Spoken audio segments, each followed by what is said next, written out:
Hi everyone, welcome to our channel. இது வரைக்கும் நம்ம சேனலை நீங்கள் சப்ஸ்கிரைப் பண்ணலை அப்படின்னா மறக்காமல் சப்ஸ்கிரைப் பண்ணிவிட்டு பக்கத்தில் இருக்கக்கூடிய பெல் ஐக்கானை கிளிக் பண்ணி ஆல் அப்படின்ற ஆப்ஷனை செலக்ட் பண்ணிக்கோங்க.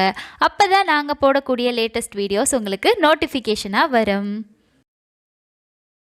புதுசாக இங்கிலீஷ் லேர்ன் பண்ணணும் அப்படின்னு சொல்லி ஸ்டார்ட் பண்ணியிருக்கக்கூடிய பிகினர்ஸ்க்கு யூஸ்ஃபுல்லான சின்ன சின்ன சென்டென்சஸை தான் இந்த வீடியோவில் நம்ம பார்க்க போகிறோம். குழந்தை அழுதுகிட்டே இருக்குது, குழந்தைய தூங்கவை அப்படிங்கிறத நம்ம இங்கிலீஷில் எப்படி சொல்லலாம் அப்படின்னா put the child to sleep, put the child to sleep அப்படின்னு சொல்லி நம்ம இங்கிலீஷில் சொல்லலாம். வீட்டில் யார்கிட்டையாவது நம்ம நாளைக்கு இந்த விஷயத்தை ஞாபகப்படுத்து, நாளைக்கு இதை ஞாபகப்படுத்து அப்படின்னு சொல்லி சொல்லுவோம் இல்லையா, இதை எப்படி நாம் இங்கிலீஷில் சொல்லலாம் அப்படின்னா remind me about it tomorrow, remind me about it tomorrow அப்படின்னு சொல்லி நம்ம இங்கிலீஷில் சொல்லலாம். யாராவது ஏதாவது கேட்டுட்டு இருந்தாங்கன்னா நான் வேலையாக இருக்கேன் அப்புறம் வா அப்படின்னு சொல்லி நம்ம சொல்லுவோம் இல்லையா, அப்புறம் வா அப்படிங்கிறத நம்ம இங்கிலீஷில் எப்படி சொல்லலாம் அப்படின்னா கம் ஆஃப்டர்வர்ட்ஸ், கம் ஆஃப்டர்வர்ட்ஸ் அப்படின்னு சொல்லி நம்ம சொல்லலாம். ஒரு கடைக்கு போயிருக்கோம், ஸோ நம்மளோட குழந்தையோ இல்லைனா ஃப்ரெண்டை யாரையோ நான் உள்ளே போயிட்டு வர வரைக்கும் நீ இங்கேயே உட்காந்துரு இல்லைனா இங்கேயே இரு அப்படின்னு நம்ம சொல்லுவோம் இல்லையா. நான் வர்ற வரைக்கும் இங்கேயே இரு இல்லைனா இங்கே உட்காந்துரு அப்படின்றத நம்ம எப்படி இங்கிலீஷில் சொல்லலாம் அப்படின்னா wait here until I am back, wait here until I am back அப்படின்னு சொல்லி நம்ம சொல்லலாம். யாருக்காவது நம்ம இன்ஸ்ட்ரக்ஷன் சொல்லும்போது உன்னோட வேலையை நீ கவனமாக செய் அப்படின்னு சொல்லி சொல்லுவோம். ஸோ உன் வேலையை கவனமாக செய் அப்படிங்கிறத நம்ம இங்கிலீஷில் எப்படி சொல்லலாம் அப்படின்னா ஒர்க் கேர்ஃபுல்லி, ஒர்க் கேர்ஃபுல்லி.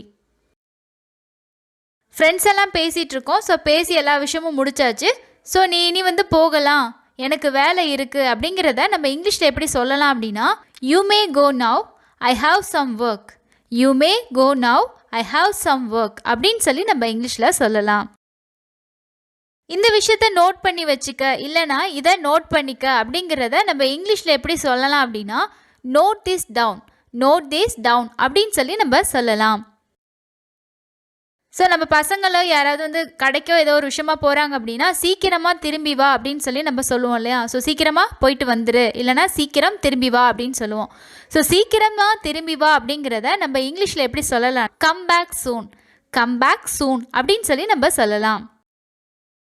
என்னோட வேலையை பார்த்துட்டு போ அப்படிங்கிறத நம்ம இங்கிலீஷில் எப்படி சொல்லலாம் அப்படின்னா please mind your own business, please mind your own business அப்படின்னு சொல்லி நம்ம இங்கிலீஷில் சொல்லலாம். நம்ம பேசும்போது அங்கேயே இரு அப்படின்னு சொல்லி சொல்லுவோம் இல்லையா, அதை எப்படி இங்கிலீஷில் சொல்லலாம் அப்படின்னா you stay there, you stay there அப்படின்னு சொல்லி நம்ம சொல்லலாம். இங்கிலீஷா, ஐயோ இங்கிலீஷ்னாவே கஷ்டமாக இருக்கே, எனக்கு இங்கிலீஷில் பேசணும்னு ஆசை இருக்குது ஆனால் அது ரொம்ப கஷ்டமாக இருக்கும் அப்படின்னு ஃபீல் பண்ணுறவங்க கண்டிப்பாக இந்த மாதிரியான சென்டென்சஸை உங்களோட டெய்லி லைஃப்பில் நீங்கள் யூஸ் பண்ண பழகுங்க. நம்ம யூஸ் பண்ண ஸ்டார்ட் பண்ணிட்டோம் அப்படின்னாலே ஆட்டோமேட்டிக்காக இங்கிலீஷ் நமக்குள்ளே வந்துடும். ஸோ இந்த சென்டென்சஸை டெய்லி யூஸ் பண்ணுங்கள். இதே மாதிரி நிறைய வீடியோஸ் நம்ம சேனலில் இருக்குது. உங்களுக்கு யூஸ்ஃபுல்லாக இருந்துச்சு அப்படின்னா லைக் பண்ணுங்கள், மறக்காமல் உங்கள் ஃப்ரெண்ட்ஸ்க்கும் ஷேர் பண்ணுங்கள்.